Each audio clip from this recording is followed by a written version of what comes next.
This one thing is certain. At some point, I will die. The same is true for him, her, them, they, and you. Everyone born will die. The only uncertainty about this fact is, are you financially prepared for this unavoidable appointment?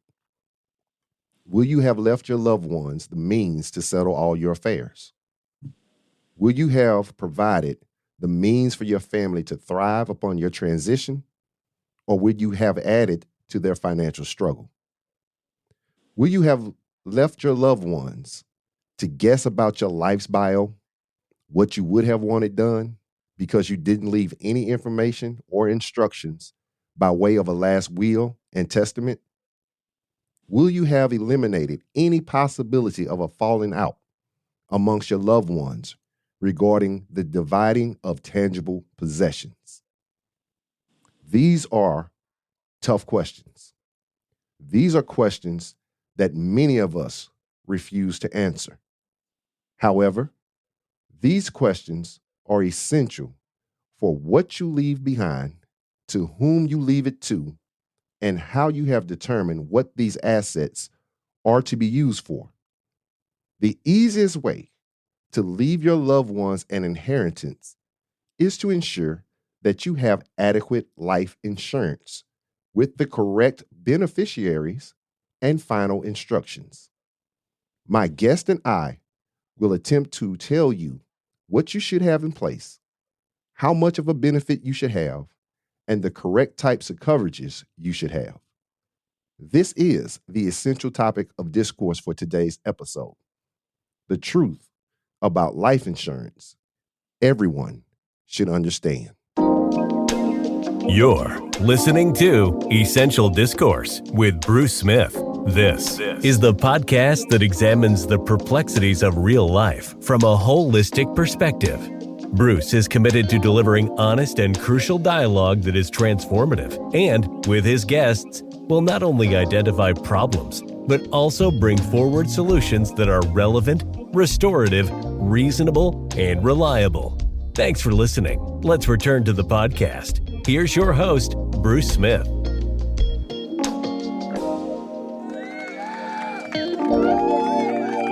Hello. Welcome everyone to the podcast. I am your host, Bruce Smith, and you are listening to Essential Discourse with Bruce Smith. Today I have an excellent guest. Me and my man go back about 30 years, and he is a subject matter expert on today's essential topic of discourse in regards to life insurance. So any questions you may have been wondering, any questions that you were afraid to ask or just hadn't gotten around to answering, he'll be more than capable and able to make things a little bit clearer for each and every last one of us today. So without further ado, let me allow him to introduce himself. Mr. Kennedy, you have the floor, sir. All right, Bruce. Thank you, man. First, I want to say thank you for bringing me on. It's a pleasure to meet with you on this platform and to attempt to address such a important issue, man. Thank you. Just a brief introduction of myself. Like you said, my name is Marcus Kennedy from small town Louisiana. Grew up in single parent home. Had an upbringing similar to most of us that come from the area. Didn't really have a father around. Had to deal with those challenges that we have growing up through that single parent structure in a somewhat impoverished community, and was able to make it out of there with a strong foundation.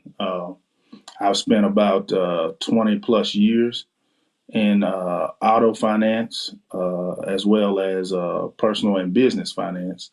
Spending the last 6 years as an insurance agent, partnering with various companies. And I guess my driving factor, my passion is, as I said, growing up in that small community where, this life insurance topic was viewed probably in the totally wrong way, right?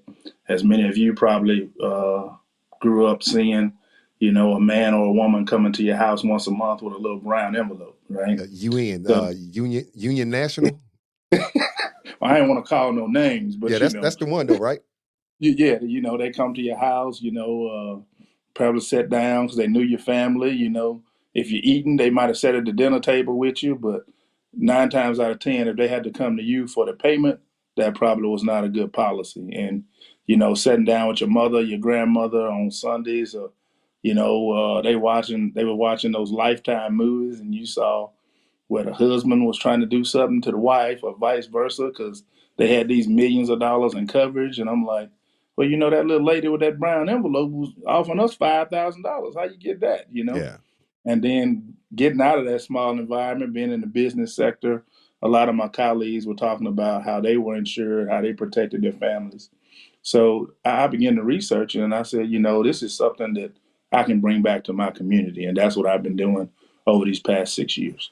That's dope, bro. That's dope. And I think that a lot of us have misconceptions about life insurance. I mean, Mm-hmm. just from a sheer lack of knowledge. Because like I just mentioned, I remember Union National representatives coming to see my mother and coming to see my grandmother. And when you really think about it, what they paid into those policies and actually what they got out of those policies, it wasn't even fair. It was nowhere close to being equal as to what they put in versus what they left for the people who they left behind. And Absolutely. yeah, and growing up in, going to school in Natchitoches, shout out to Northwestern State University. Growing up in going to Northwestern, one of my frat brothers, Ben Johnson, he's now transitioned Winfield Funeral Home, which a lot of people are familiar with. When we really started looking at how he made his fortune, it was pretty much the same business plan that Union National had in that regard. And is we went with the face that we knew, but we didn't do our due diligence to make sure that the policies that we had were actually going to be beneficial to the people who we were leaving behind. And that's what it's all about. That's what life insurance is for. Right. Yeah. Right. So and I wanted to talk to you about this because if you get on any social media application, specifically Instagram and or TikTok, you see these guys talking about your insurance policy. You can draw your money from that, and this. I think there's a lot of misinformation out there, and I just wanted to bring on a professional to discuss some of these things. And we got quite a few questions to get into. But however, we'll be done when we're done. We're not going to rush There through you it go. because I That's want right. people to have a clear understanding of what it is that they should be looking for. Absolutely, man. This is an important topic. It shouldn't be taken lightly. Or, it's not one of those things where you get it to say, I got it. Right. You need to understand it and you need to know what it's going to do for you. Right. So let's get into it, my man. So I think we pretty much answered this, but I want you to talk to us from the professional aspect. Is life insurance as important as people make it out to be? I mean, when I say people, I'm talking about wealthy people in that higher middle class, low 1 percentile area. Is it as important as people make it out to be? Bruce, I'm probably going to throw you for one here, but I'm going to say yes and no. Okay. Right.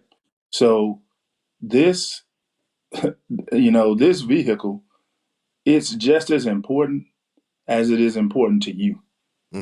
Because many of us, we don't care, we don't care about, if we're leaving anything behind or if what's my family going to look like if I'm no longer here? Because it's sad to say, I would probably say more than 50%, of our culture, they're subscribers to WIFM. That's their favorite radio station, and that's called What's in It for Me. Right. So, so they don't want to. But what I would say is, even if you're going to say it's not important to you, at least become educated on it so that you know everything there is to know about it, right? Right. Because it is something that's in it for you. It's something that you can use while you're still alive, but a lot of people don't know that, right? Right. All they Right. think about insurance is not just for the people I leave behind. It's also a vehicle you can use for your life today. Okay. So that's why they need to be educated on it, right? Right. So because it's more than just leaving behind, an amount for a beneficiary, Right. even though that is part of it. Talk to me about that vehicle, the other vehicle outside of the beneficiary aspect of it. Right, right. So a couple of things, and I will say the reason why so much information varies is because you have so many providers. Hmm. So we first have to be educated on the provider that we are doing business with, right? So my advice would be to look into companies that offer everything, because you'll hear, I'm not one to trash other companies, but you will hear things like buy a term and invest the rest, right? Yeah. And it's a guy that's made a great living by preaching that, right? Hmm. And what I'm going to say is his philosophy is not wrong. However, it doesn't fit most people. You know, even most of the people that are doing business with that company, it doesn't fit them Wow. because most of those people are living, right at the poverty line or just above it. Hmm. So you're preaching principles like never finance a house for more than 10 or 15 years. Well, I don't know about you, but I don't know a house that I could buy that I would want to live in that I could afford to finance for just 10 years. I'm just, the Yeah. prices of homes are, I mean, what are you going to be living in? One of those storage buildings that you get from Home Depot? I Right. mean, Right. most people can't afford to pay off a mortgage in 10 years. So they're over talking themselves. They're talking to a certain class of people when they're soliciting to the opposite class. Right. So those things are contradictory, man. Yes, that is a good philosophy if you have the wherewithal, the discipline, and the finances to do that. Right. However, most people don't. Uh, and to answer your question, you ask, and I was talking about the companies, right? The Hmm. companies they vary. Not every company provides a broad array of products. So what they'll do is they'll twist the narrative into saying do this and don't do that. Hmm. Well, they're telling you not to do that because they don't provide that. Hmm. Not that that wouldn't be beneficial to you. Right. So Right. I only align myself with companies that have the full spectrum Right. because everybody's situation is different. Correct. Correct. Yeah. Hmm. Yeah. So the moral to the question, how important is life insurance? Is it as important as people make it out to be? Your answer, your professional opinion is yes and no. Is Right. is is as important as you determine it is. Right. And and Right. and I But think that's a lot of our problem. if you determine not, at least take the time to be educated to make sure you're still on that side of no, it's not important. Right. Because Right. I've met with people, man, who they absolutely have no need for life insurance. Mm. Everything they own is paid for. Hmm. Their children are set. Their businesses they own are financially stable. So if they left today, it's no burden. There's no need to pass on additional income. They're solid, Right. right? So it's certain people who no, it's not important to them, Yeah. right? However, there are ways that they can be used for anybody. Hmm. But in their case, would anybody be in a financial bind? No. Hmm. You know, uh, are my children still going to live a comfortable life? Yes. Are their children still going to live a comfortable life? Yes. So in that particular instance, it was no for them, right? Hmm. But at least they were educated and they could answer every question I had. They had plans in place for X, Y, Z. So yeah, for them, no. But not Mr. I have three children. I don't know how they're going to bury me. Their careers aren't stable yet. Oh yeah, it's very important for you, but are you just too hard headed to be open to what this could do for you? Yeah. Yeah. Yeah, Yeah. And yeah, it is our hope that, those who are listening today leave this more educated about this subject matter. I want to Right. tone in on something that you said too. You said that the people that you spoke with that did not have a need for insurance. Well, Hmm. are they are they a part of our culture? Some of these No, people that you spoke with? no. Yeah. So I would beg to differ that pretty much anybody who is of our culture who's not, LeBron James, Michael Jordan, Tiger Woods. Yeah, we still claim Tiger. Uh, Yeah. No, any of no. these people, Oprah, any of these people like that, Yeah. Now, but probably they don't need life insurance. now I'm going to tell you something. All those people you named probably, maybe with the exception of Oprah, all those other people, I'm willing to bet you they have some form of life insurance, Hmm. but they have it for a different reason. Right. They have it for the tax-free advantage of passing on wealth to your beneficiaries, And that's where the right? education comes on. There you go. Yeah. There you go. Yeah. Yeah, yeah. But And I for said Oprah because I know she doesn't have any children. So right. someone But like but Oprah for would me, probably, I'm sorry. Go she, ahead. yeah, she would probably leave her wealth to charities or whatnot, right? Yeah. But Uh-huh. like for Bruce and Marcus and Stagger Lee and Peanut and Pojo, we Right. probably need to have some life insurance, wouldn't you say? Yeah, man. Yeah, man. And even if Stagger Lee doesn't care, Yeah. whoever's responsible for burying Stagger Lee, Yeah, you ought to care. whether that be his sister, Mary Sue, Yeah. Mary Sue need to see about getting his policy on Stagger Lee. Yeah. Yeah. Because the thing that drives me crazy, when people are checking out of here every day, right? Hmm. People are coming down with diseases, occurring these large medical bills every day. And then when these people transition, man, now we got a fish plate drive, or we setting up a GoFundMe page and all this other stuff. That drives me crazy. And then you have the family who don't know what to do, where to find nothing about their bio, nothing. And you just left that all on the people who still remain here, and they're dealing with the grief. And I don't think that's fair as a responsible human being who knows what your Hmm. financial status is, who Right. knows what your Right. condition is. We got to be more responsible.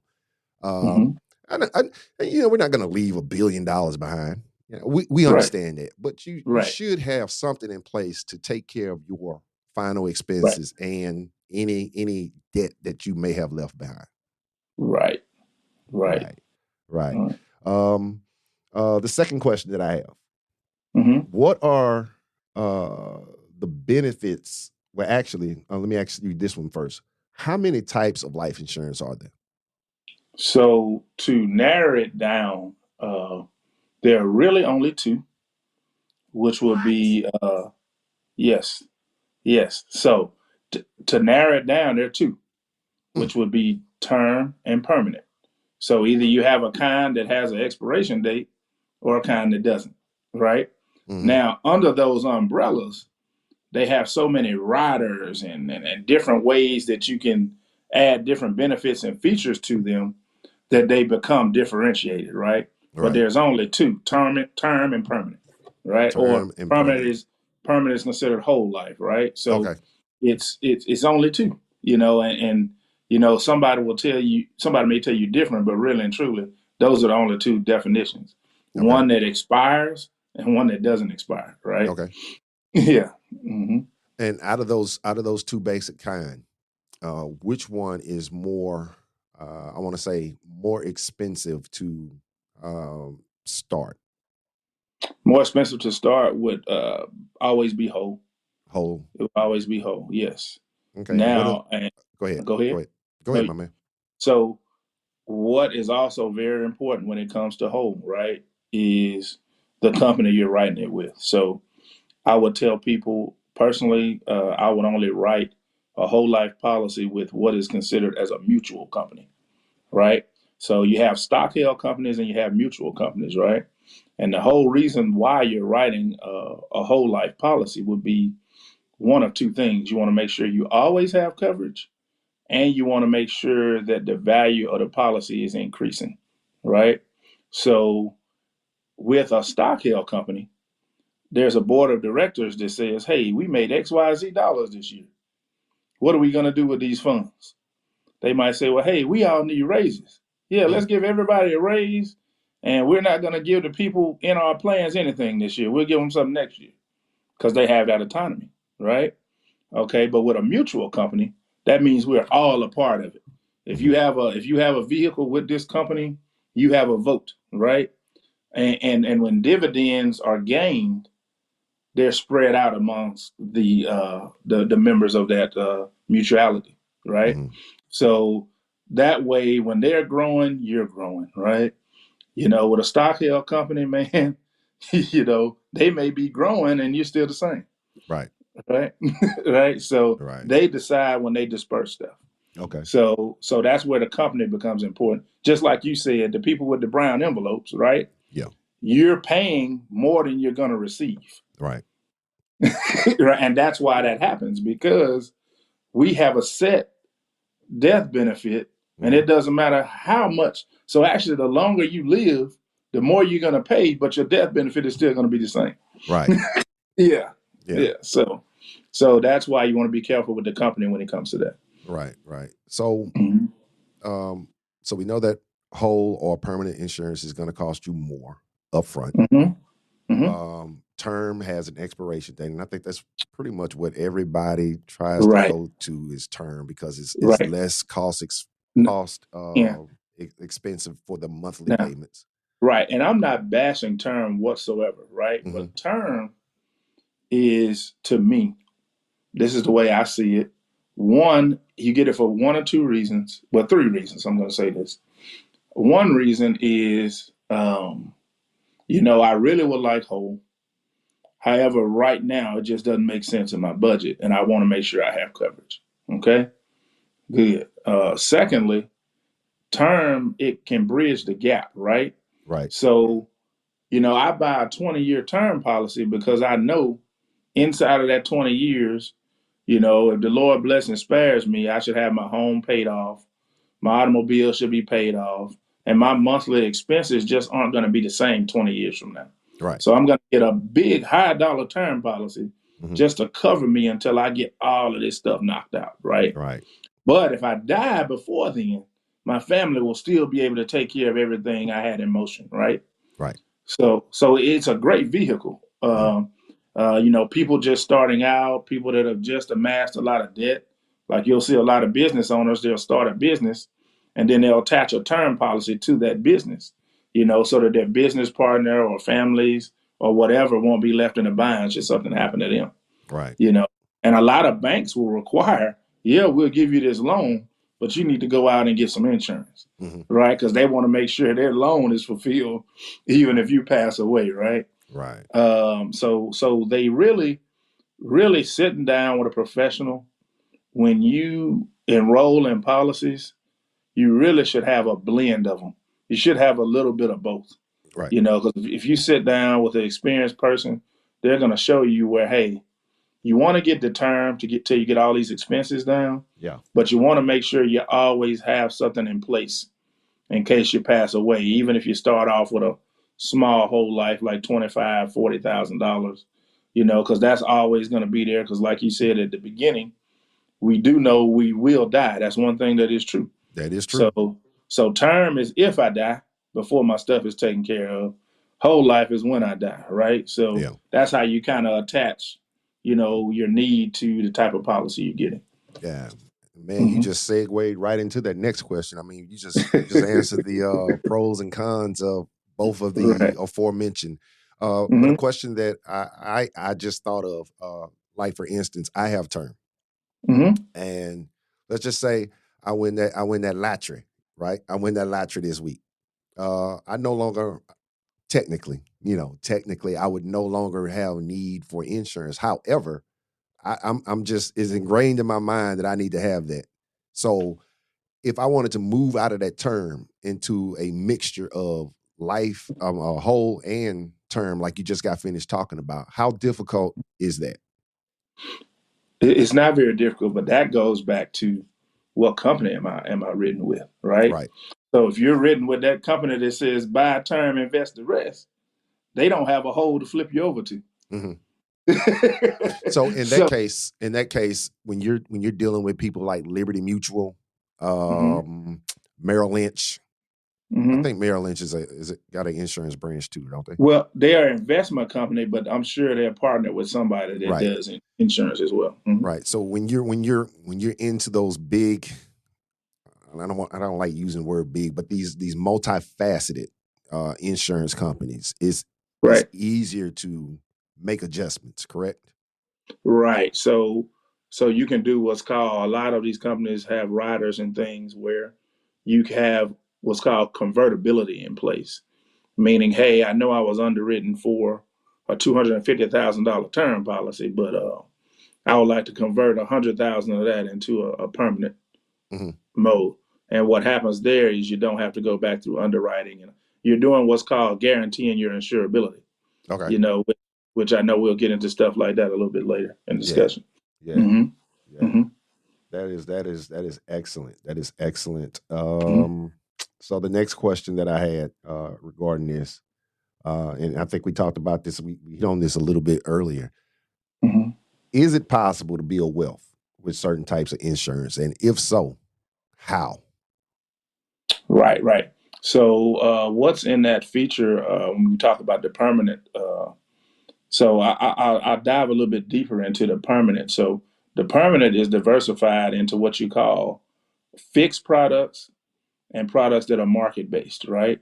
Okay. So, the fixed is going to give you kind of a steady dose of industry averages, with a good company, or probably between 3 and 4.5, 5%. And you're getting what's called compound interest. Hmm. So you're kind of growing at that steady clip. And you're growing at that steady clip as well as continuing to invest more money on a monthly or annual basis. So you're building, so that way you're building money that's growing, and you can what's called take a loan from it, or so take monies out without being penalized with taxes or fees. So even if it gets to the point where you want to cancel the whole thing and take all the cash out, there's no penalties and fees, right? Right. So yes, and you can pass it on to your beneficiary the same way. So yes, it is possible, and you can be in the market base. So yeah, usually with those, a certain percentage of it is fixed, but you're also invested in the stock market, right? So on those years that the stock market has those great highs, hey, you're growing exponentially, but you also have safeguards in place. So when the market dips, you aren't taking too severe of a beating, Okay. right? So yeah, I would say, yeah, man, you can build wealth, and it's not only about building wealth. It's about what you can do with that money that you've built. Because any other vehicle, the stock market, investing in stocks, investing in real estate. Yes, you can have huge gains, but you also have hefty taxation as well. Hmm. Yeah. hmm So So it's very safe. kind of look at it like I guess like a 401k plan, maybe a IRA. Right, right. You mean in terms of being able to pull money out? Right. Yes. But so it's not like that, right? So if you pull money out of your 401k, you are taxed on that money you pulled out in that year. Hmm. If you pull money out of your whole life policy, you're not taxed on that money because it was your money that you put in on an after tax basis to start with. Hmm. So they can't tax you on money that you've already been taxed on Okay. because Now, you're paying those premiums with your paycheck every month, right? So right. that money's already been taxed. Okay. So you can't turn around and be taxed on it again when it's already been taxed. So Okay. that's the difference between the 401k and the life insurance. Now, as far as the average Joe, like myself, hmm um, hmm and Scooter and Peanut, uh, when realistically, when should we start having these kind of thoughts of maybe diversifying our insurance if if there's something that we want to do? When should we start having these thoughts? Man, it's never too early, man. And I would say for our people, uh, we need to do it as early as possible. we have a lot of conditions in our community, a lot of things that may deem us uninsurable in the future, right? Right. So even if it's at a small amount, right? The earlier you start, the more compound interest and stuff you're going to grow, right? Right. Even if you can only afford $25 a month. Mm-hmm. Well, at our age, we can't do much with $25, but that 18-year-old and that 21-year-old, they can, right? Because those premiums are a lot cheaper. Mm-hmm. So it's never too early. And for parents of young children, I would say, man, as soon as they are born, Yeah. right? Because they don't have medical exams and the premiums are super cheap. Right. You're doing what's called guaranteeing their insurability. Mm-hmm. Yeah, so it's never too soon. Yeah. I wish that we had been exposed to this earlier than now. At least had a educated reason to do something or not to do something. Right. It's one thing to be ignorant, and it's a totally different thing to be willfully ignorant. We were just ignorant. We didn't know. Right. You can't do anything about what you don't know, but hopefully through Right. this platform, we are equipping people to know Right. to do better. Yeah, and that's one of my driving forces, man, is I look at some of my colleagues and, they kind of specialize in doing business with the lawyers and the doctors and the this and the that. Man, my whole mission was to get with my community, get them as early as possible. Mm-hmm. And my practice will grow along with them, man. Right. Let's catch these folks while they're young, while they're healthy, while they're insurable. I would say, most of my clients are 45 and under, So I try to get them as young as possible. Yeah. And then try to make sure that they're educating their children as well. Yeah. Mm-hmm. That's good stuff. And Mm-hmm. that segues into the next question. And you made mention of it while you were explaining guaranteeing your insurability. I think that's how you put it. What do people, particularly Black people, us, what do we need to know regarding pre-existing health issues when we're shopping for the insurance provider? There are providers that can almost deal with any type of illness. The industry has gotten a little bit more flexible. Mm-hmm. However,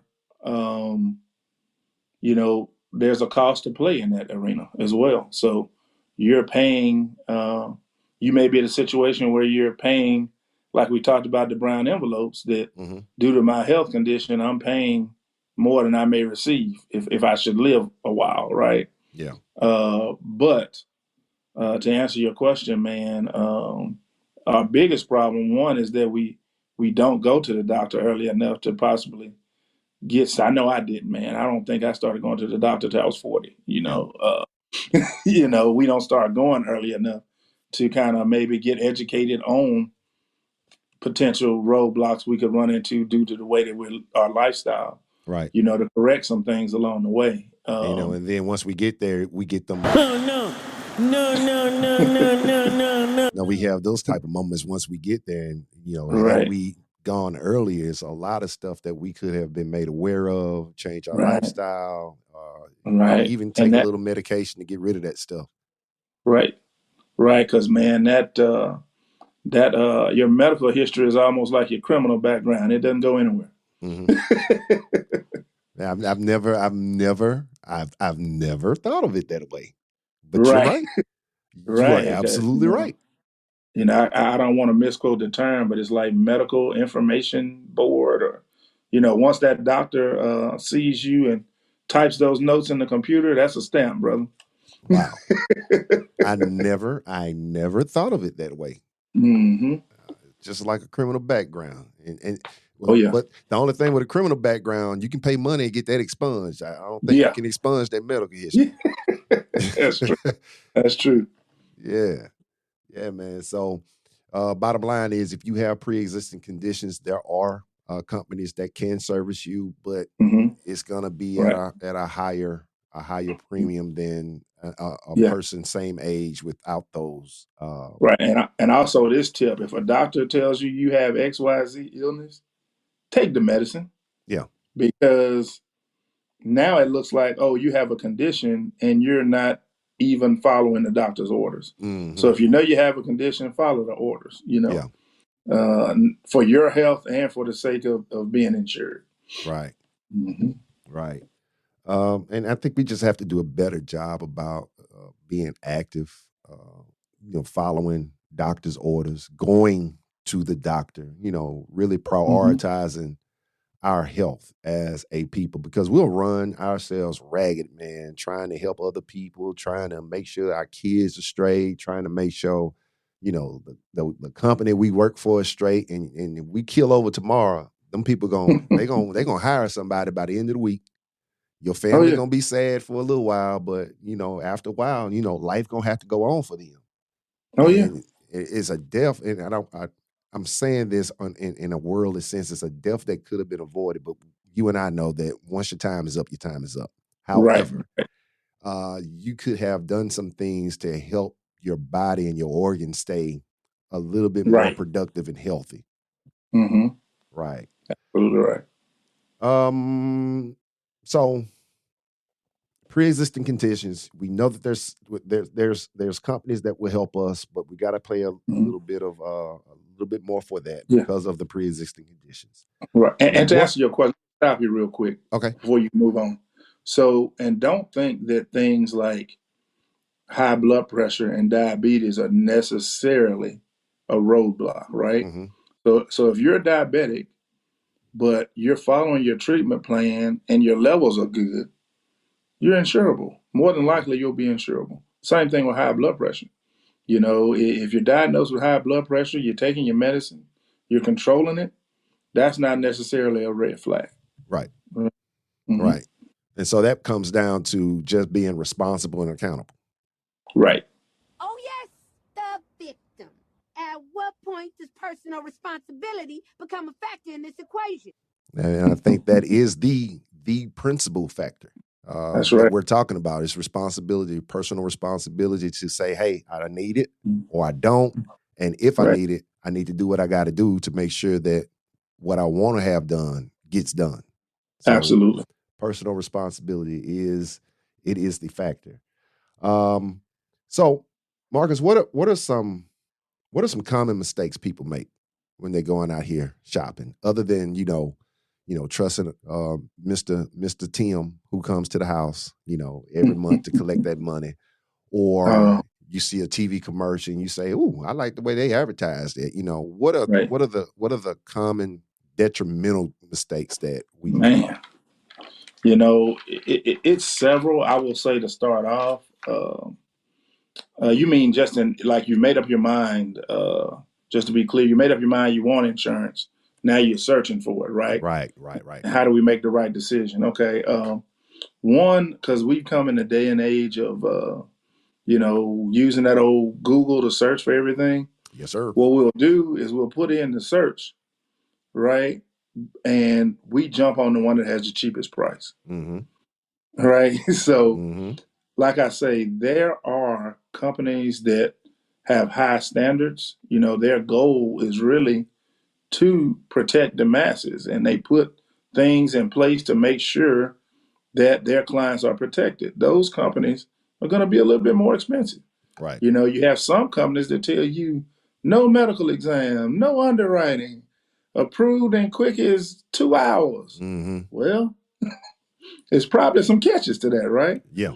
Because you have a lot of companies that will write your policy, but they don't underwrite it until after you pass. Meaning you think you got coverage and you do, but they're going to go back and examine it after the fact. So that's a speedy approval, right? They give you a speedy approval. Hey, your premium is XYZ. Give me a little bit about yourself. Okay, approved when you start paying them premiums, right? And Emotional damage. Man, I ain't never ever heard that before. right, right. So if it's quick and it's easy, do your research. Do Wow. your research, right? And you got a lot of companies out there that are strictly online. You'll never meet or really talk to anybody, you know. And you have various things out there, man, that are really a hindrance, right? Right. Something else is I get to this is, well, I got the insurance at work, and some people don't even know how that work insurance works, Mm-hmm. right? Or even know how much it is. You just signed up and clicked the bubble that you wanted, and it's coming out of your check. You know, no knock against work insurance, because I advise people to always get work insurance. Get as much as you can Right. because it's cheap. Right. Right, it's cheap. You know, go out and get as much of that as you can. But when you're shopping for yourself, find a company that has a good reputation. Don't look for the cheapest price, right? Right. And get an informed decision. You know, ask your neighbors, ask your friends, hey, who are you guys insured with? Right. You know, what was that process like? You know, so don't think you're avoiding something because you know you had that medical condition, Yeah. and they tell you you don't have to do underwriting. Oh, that's the one I'm going with right there. Yeah. Yeah. Yeah, probably not Man. going to work out the best for you. And they underwrite the doggone policy after you have transitioned. Yes. Now they go back. Now they go back and pay the money and look into it. Man, I'm mad just thinking about that because man, that's wow, man, because you really have somebody who was trying to do the right thing, Mm-hmm. and because they didn't know, now the family is still in the same situation as if they hadn't tried to do the right thing, man. Right, That's and due to wild. due to insurance laws, what they have to do though, they have to refund you all the premiums you paid in.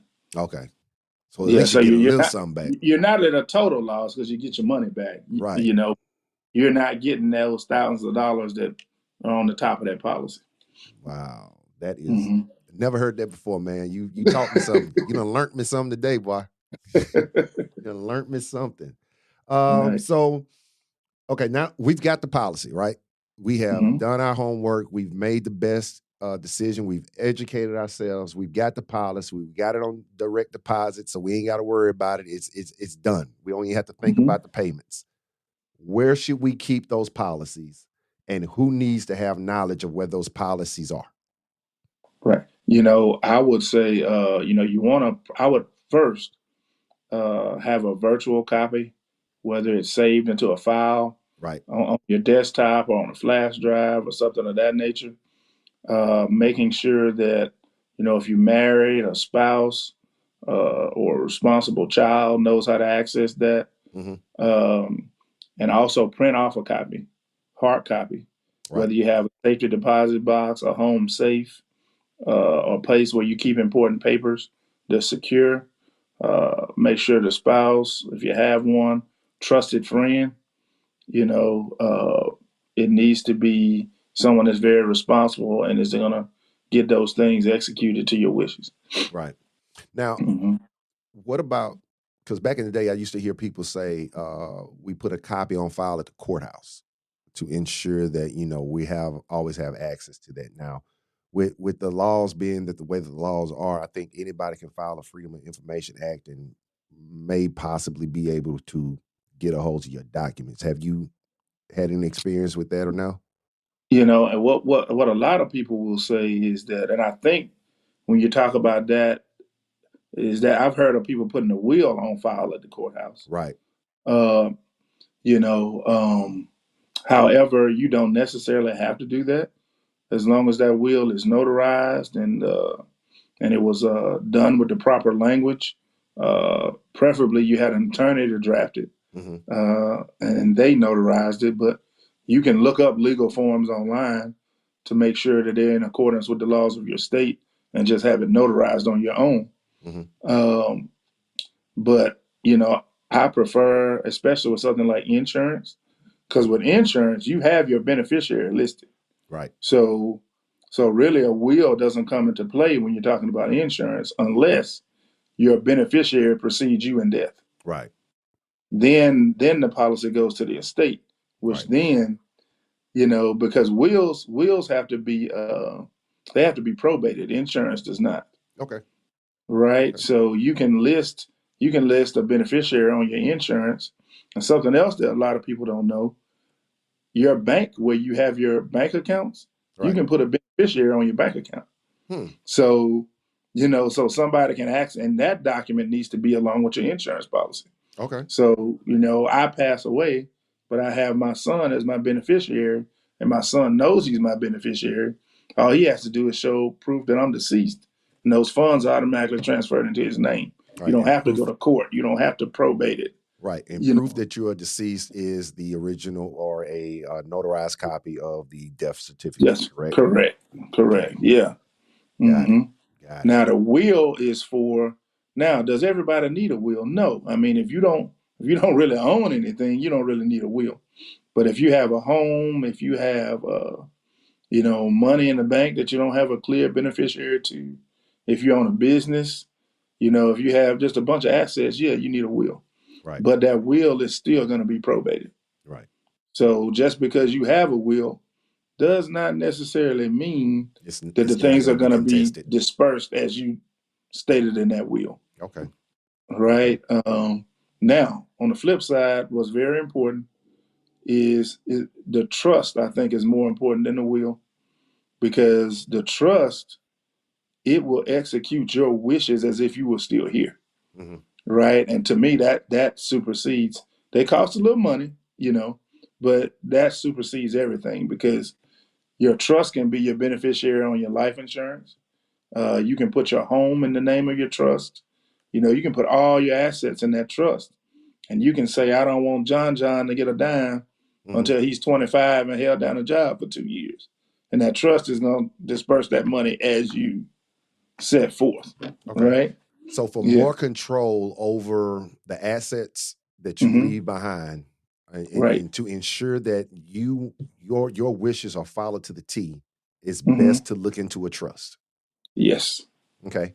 And hmm a reputable insurance agent such as yourself can give you information on who to talk to about a trust, Right. correct? Yeah. And I have some attorneys that I have partnerships with that I, kind of try to refer and let people know about. Of course, it's your ultimate decision who Right. you go with. Right. But because, you don't want JoJo ambulance chaser writing your trust. You Right. want a reputable estate attorney. Okay. An hmm estate attorney, not a criminal hmm defense lawyer, not a yeah. probate lawyer, a certified Now, estate a attorney. probate lawyer can do it. So A probate. usually, Okay. family or estate attorneys would be the way you want to go. Okay. All right. hmm Man, you have given me so much stuff to consider and ponder, man. I mean, I'm still blown away by that statement. They underwrite the daggum policy after you die. That's crazy to Right. me, man. It's Right. crazy And that those policies have so much fine print that a lot of people aren't reading. yeah, it's crazy that they're even allowed to do that. I mean, that's crazy. But you Right. did Yeah. explain that you get your principal Right. payments back. Right. Because that's how they stay legal. Right. Legal is, hey, we return their funds because we deem them uninsurable. Right. Mhm. Okay. Okay. And the last thing I got, man, is what other steps should our listeners take to ensure that their families are set up to thrive upon their transitions? Just anything. And we didn't really talk about this, but I think the biggest thing is if you sit down with a professional, right? Because a lot of us, and I'm not knocking, having life insurance with auto industries, like having life insurance with state farms and all states. Those are good policies. They are, they're reputable companies. Hmm. However, they don't specialize in that, right? Right. So you went to them because you wanted your home and your auto covered, Right. and they probably pitched. There's a little caveat there. Hey, I can get you some life insurance too, Hmm. right? And they can, Right. and it works, and it's good. However, you need to sit down with a professional so that you determine the adequate amount of coverage. Okay. So as I start off everything with everybody, hey, what do you want this policy to do for your family? Yeah. And when you start to tell me that, we go through exercises to ensure that this will do what you said you wanted done. Yeah. And that is the biggest thing, man, to sit down with somebody that's going to peel back the cover on this thing Hmm. and make sure that it addresses your needs, right? Right. And then what you asked about some of the things that are roadblocks for us. And you know, one of the biggest things, and I think is because even the ones of us that are successful, you know, we went through, and I'm talking even our parents and stuff, Right. grandparents that are successful, they went through so much to get what they had. They had the perception that I'm not giving Junior no handouts. I made Mm-hmm. my way, he can make his. Right. And I understand that. And I'm a little bit like that too, to a certain degree. However, if there's any way that I can help mine have a leg up, I'm going to do that as well. Yeah. Yeah. You know, and I think that's one of the things that are a hindrance to us. Another one is, like I said, we need to sit down with a professional. Some of us are so doggone, yeah, I don't know where we get this from. You know, we don't want to tell nobody our business. Yeah. Yeah. Yeah. Yeah. You know, this person has came into your home or met you out for coffee to sit down and find out what you need. Yeah. But, you know, you don't want to tell me your business, you Right. know? Right. And that defeats the purpose of even having that conversation, And because I can't help can't you. do I can't anything talk. about what I don't know. Right, right. And some of us, I've had this conversation that, so because you and I know each other, Mm-hmm. you don't want to talk to me because you think I'm going to tell him. Right.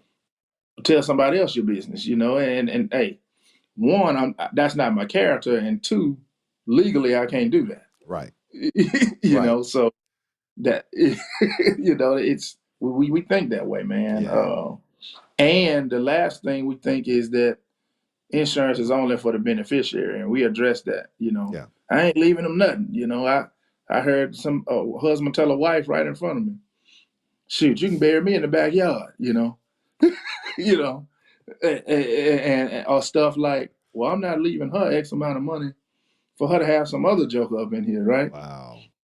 And you Wow. know, and I thought about that, and I said, "Well, you know what? You're right. But if you get this policy, you may ensure that she don't have to get that joker because she got enough money to pay the bill." Right. Right. And it's all about perspective, man. I mean, Right, being able right, to have those real conversations with real people and right. meet them where they are There about, you go. okay, it's your decision. I'm just here to educate you and help you make an informed decision, or you can just turn your back on facts and knowledge if you want to. But at the end of the day, Absolutely. you won't be able to say, I didn't know, because I'm Mhm. here now speaking to you about this issue, man. And, That's right. I wanted to have this conversation, man, and I think I made reference to this earlier, man. It's heartbreaking to watch people go out here and make chicken plates and fish plates to try to put their loved ones, return them back into the ground, man. And it's just heartbreaking to see people do that. Or you have these mountains of medical bills that force people out of their homes who have been there 30, 40, 50 years, all because, they didn't take the time to educate themselves to make the decision, hey, I need this, or no, I don't need this. And I really Right. appreciate you coming on the show, man, and breaking this down and opening up my eyes to a lot of this stuff, man. Like I said, Right. I'm still chewing on. You're gonna write my you're gonna underwrite my policy after I transition. I'm still tripping on that, man. Yeah, That is man. crazy. That is Yeah, crazy. man. Dude, I just want to say, man, I appreciate what you're doing, not only for inviting me on here, but all of the series that you've brought forth, man, have been, you know, very enlightening. And like I say, our folks today, we don't have a reason why we don't have the necessary information and resources. You know, we were physically beaten, you know, for years, and now Right, we're just beating ourselves with a right.